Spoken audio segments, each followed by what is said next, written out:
নমস্কাৰ। বৰ্ণিল যাত্ৰাপথত অভিজ্ঞতাৰ ডায়েৰীৰ শীৰ্ষক খণ্ডটিলৈ আপোনালোকক সকলোকে স্বাগতম জনাইছোঁ। মোৰ চিন্তা বিচিত্ৰা পুথিখনিৰ এটি অনুভৱ। পৃথিৱীপৃষ্ঠৰ সমাজখনত অনিৰ্বচনীয় ৰূপৰ মাদকতা।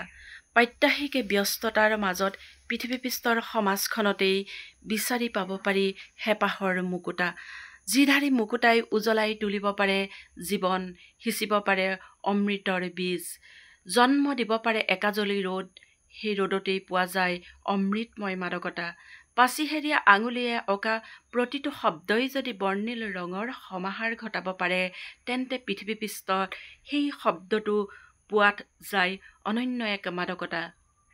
যদিহে ইতিবাচক চিন্তাৰে চৰৈৱতী ধ্বনিৰে পৃথিৱীপৃষ্ঠৰ মানুহখিনিৰ সৈতে প্ৰকৃতিৰ সেউজী কোমল ধৰাৰ বুকুত জোনাকে সিঁচিব পৰা যায়, তাতো থাকে বৰ্ণৰে বুজাব নোৱাৰা এক মাদকতা। বিশাল সেউজীয়াৰ মাজত দুহাত মেলি ৰঞ্জিত মণ্ডিত ৰূপশ্ৰী প্ৰকৃতিৰ ৰূপমাধুৰী প্ৰাণ কৰি ভৰাই তুলিব পৰা যায় হৃদয়াবেগ। গধুৰ ভাৱনাৰ মাজত পাতল হৈ পৰে বিশাল সেউজীয়াৰ মাজত দুৰন্ত মনো উৰন্ত হ'ব খোজে, জগাই তোলে অফুৰন্ত পোহৰৰ ভাণ্ডাৰ। ধন্যবাদ।